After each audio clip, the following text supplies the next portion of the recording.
Pak Sofyan, pernyataan Anda soal sense of crisis itu penting, tapi juga menakutkan orang seperti saya dan mungkin juga banyak orang. Sementara banyak orang lain juga pikir, ya mungkin masih jauh ya.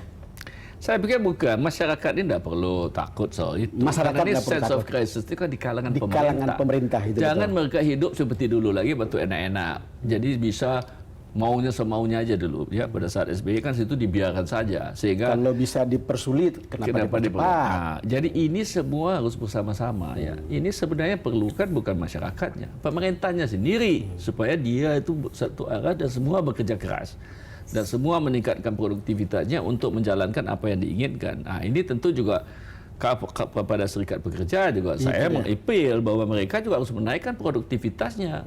Tidak ada lagi di dunia ini di mana kenaikan gaji itu karena masalah-masalah demo gitu. Betul. Ya toh. Jadi Itu ini lebih semua pada merit system, you produktif, you dibayar mahal. dan You ini, profesional, you dan juga mahal. dia harus kasihan sama teman-temannya. Sudah berapa ratus ribu orang yang sudah menganggur sekarang karena persoalan penurunan ekonomi ini. Jadi jangan mikir diri sendiri, mikirkan juga berapa banyak yang masuk sektor informal yang lebih susah hidupnya dari Anda. Jadi ini semua harus kita perbaiki bersama-sama. Ini kita satu kapal, jadi jangan kita saling satu mengganggu. kapal. Ya. Pak Sofyan, kalau Anda lihat seluruh proses regulasi ini, hasilnya kira-kira baru akan terlihat kapan? Kalau saya melihat ya yang cepat, yang tentu terasa sangat, yang cukup signifikan itu baru kita rasakan mungkin pertengahan tahun depan. Pertengahan tahun depan. Yang sekarang ini adalah bagaimana kita menyelesaikan masalah-masalah terutama kemiskinan ini. Itu betul. Nah, jadi kalau kita bisa selesaikan masalah gap kemiskinan dengan membantu supaya tidak terjadi layout lagi, tidak terjadi pengangguran bertambah lagi.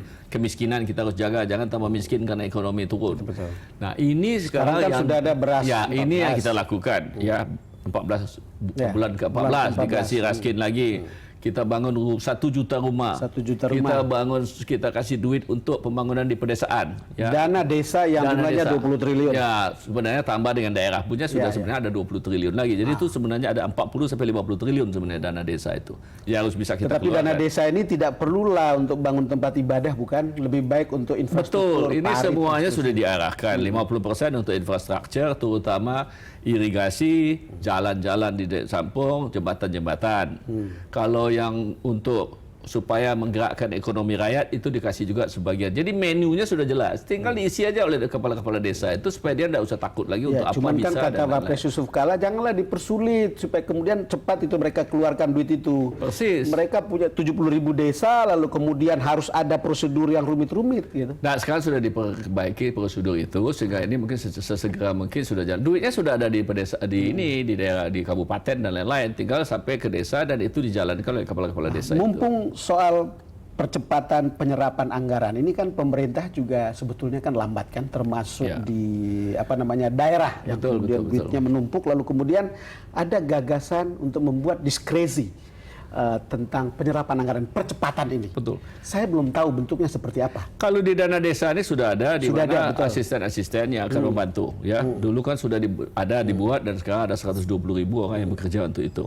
Ya, setelah itu juga untuk mempercepat daripada APBN ini memang kita melakukan yang namanya di daerah-daerah itu yaitu reward sama punishment. Reward dan punishment. Jadi kalau you tidak jalankan semua ini, ya besok kita tidak kasih you lagi dana-dana ini ya. Dan kalau you lakukan itu secara baik dan lain-lain, besok mungkin kita tambah you tahun depan. Sebab ada gagasan begini, Presiden lebih baik keluarkan perpu untuk mempercepat penyerapan anggaran itu. Karena kalau itu dipercepat, itu juga akan menolong kita semua. Pak, peraturan kita ini sudah terlalu banyak. Oh, terlalu. Jadi kalau you bikin peraturan baru, yang di bawah itu nak menjalankan, sama saja hasilnya. Yang penting itu adalah aparatur negara ini dipaksakan untuk betul-betul mereka digaji oleh uang rakyat, oleh uang pajak. Kok mereka sendiri nak mau kembalikan itu kepada rakyatnya? Itu kan kelewatan menurut saya kan. Jadi nggak usah lagi you bikin peraturan terlalu banyak. Sebab dulu terlalu banyak peraturan tapi nggak ada yang dilaksanakan. Peraturan dilanggar juga. Tapi dalihnya kan kita takut ada KPK, ada ada bareskrim yang akan menangkap, ada jaksa yang menjadikan ini ATM. Ini cerita-cerita yang lama, bukan? Tapi kalau menurut saya, Pak, ini kan sudah jelas keinginan daripada pemerintah sekarang. Pak Jokowi tegaskan bahwa masalah daripada tidak bisa lagi kebijakan itu dipidanakan. Ya, itu betul.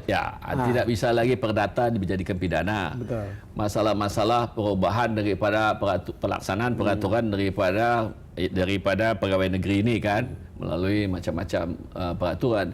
Jadi saya pikir ketakutan itu tak perlu ada lagi kecuali memang pikirannya maling, ya kan? Kecuali kalau pikirannya maling. Jadi kalau menurut saya nggak ada yang perlu ditakutin lagi karena pemerintah pasti akan back Anda kalau you jalankan itu secara benar. Kalau dulu ini kan sama sekali lain. Tapi ada satu hal Pak Sofyan, ini kan terjadi sering ada hasil pemeriksaan BPK. Ya.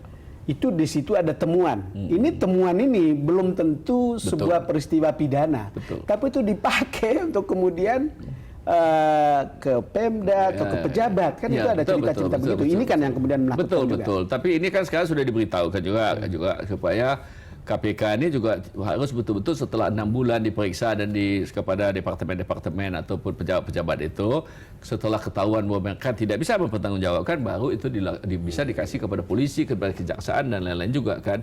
Cuma kan ini dulu disalahgunakan. Tapi menurut saya juga ya BPK itu juga kita harus reformasi, juga harus ngikutin. Jangan sampai mereka periksa-periksa juga cara-cara lama lagi kan yang diributkan oleh DKI dulu itu kan.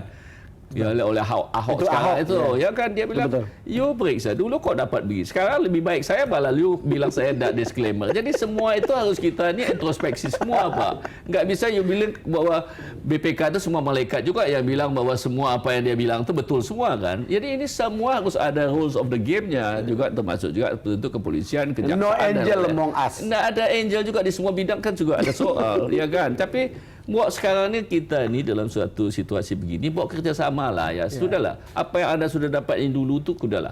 Kita tidak pusing-pusing juga kan. Pak Sofyan, tadi Anda bilang kita akan lihat hasilnya setelah 6 bulan dari sekarang. Tetapi ada yang mengatakan kita bisa melakukan quick yield, jadi hasil cepat. Ada yang bilang udahlah, turunkan aja suku bunga 50 sampai 75 basis point. Kira-kira pandangan Anda sebagai praktisi pengusaha? Saya pikir begini, kita mau coba dulu ini sekarang kan dilakukan terhadap KUR ya, dari 22% menjadi 12%. Ya, setelah ini ditambah lagi besok untuk pengusaha-pengusaha kecil yang melalui Askrindo itu di mana mereka dibantu supaya tidak terjadi layout dan juga bisa mengembangkan usahanya. Itu juga beberapa triliun lagi dikasih. Jadi juga ini sekarang kita lakukan macam-macam usaha dulu. Untuk bagaimana menurunkan bunga itu juga harus hati-hati. Karena apapun Anda mengetahui bahwa kita juga banyak. Ini sekrup ini dibuka akan ada begini-begini lagi ya. Akibatnya ini tentu harus koordinasikan juga dengan Bank Indonesia. Tapi bahwa ini kita harus turunkan, saya setuju untuk jangka panjang. Cuma bahwa sekarang langsung terjadi apa-apa dalam situasi ini, masalah kita ini orang tuh nggak bisa jual, tenaga beli kita berkurang. Nah sekarang bagaimana kasih kerjaan rakyat kita tambah banyak supaya dia bisa belanja. Ini saya hanya meneruskan pertanyaan beberapa orang yang saya dengar, lalu kemudian ikuti diskusinya. Ada yang bilang, sekarang ini justru kalau mau dapat cepat juga, supaya kita tumbuh, itu turunkan harga BBM. Begini Pak ya, you turunkan BBM tuh, harga BBM kita ini kan sudah rendah sekali. Kalau you pakai BBM you turunkan, sebagian besar BBM itu bukan untuk yang produktif, bukan untuk bikin pabrik. Untuk angkutan di mana sebagian besar itu jadi asap. Jadi nggak ada juga gunanya. Itu bukan yang satu yang produktif yang bisa menaikkan langsung daripada tenaga beli rakyat kita dan kasih kerjaan rakyat kita. Itu cuma untuk senang-senang aja banyak memakai dan itu jadi asap. Itu sangat jadi asap. Kita bakar konsumen semua. Nggak ada yang produktif itu. Ada satu lagi, saya kalau tidak enak kalau saya tidak sampaikan. Ada gagasan kemarin tentang amnesti pajak. Betul. Katanya kalau akan amnesti, uang akan banyak masuk, lalu kemudian kita pun bisa invest, lalu kemudian roda ekonomi bisa bergerak. Memang itu salah satu jalan yang kita lihat juga. Bukan cuma sekaligus uang itu masuk. Cuma uang itu pasti setelah masuk itu, kita memperbesar basis kita supaya mereka itu bisa uang-uang yang ditaruh di luar itu di dalam negeri itu bisa berinvestasi kembali. Nah, ini menurut saya yang bisa, cuma itu membutuhkan waktu 2-3 tahun. Waktu 2-3 tahun tidak karena juga perlu ada undang-undangnya sekarang. Ya, dan undang-undang kan belum ada di DPR. Tapi menurut saya tentu jangan kita anggap ini semua itu satu fit semua bisa selesai. Ya toh. Banyak soal yang kita harus lakukan. Lagi pula nggak enak. Siapa yang bikin undang-undang pengampunan pajak? Nanti dilacak-lacak lagi belakang. Tapi saya pikir itu menurut saya perlu. Apapun saya pikir di mana-mana di dunia juga untuk mengembalikan investasi dari luar dan lain-lain kita perlukan. Tapi memang ini terjadi pro dan kon tentunya kan. Bagaimana uang itu dari uang korupsi gimana? Harus ada keputusan politik harus ada lah. jelas keputusan politik. Dan itu saya pikir tentu pemerintah lebih tahulah bagaimana menjelaskan itu. Tidak ada perlu kita ada berdebat-debat soal-soal gitu. So biasanya paling hebat berdebat itu adalah yang nggak pernah punya NPWP juga, tidak pernah bayar pajak juga. Itu paling banyak ribut, ya kan? Ya, habis pajaknya yang dicari itu aja. Iya, iya. Pak Sofian, kita jeda lagi. Pemirsa, kami akan segera kembali.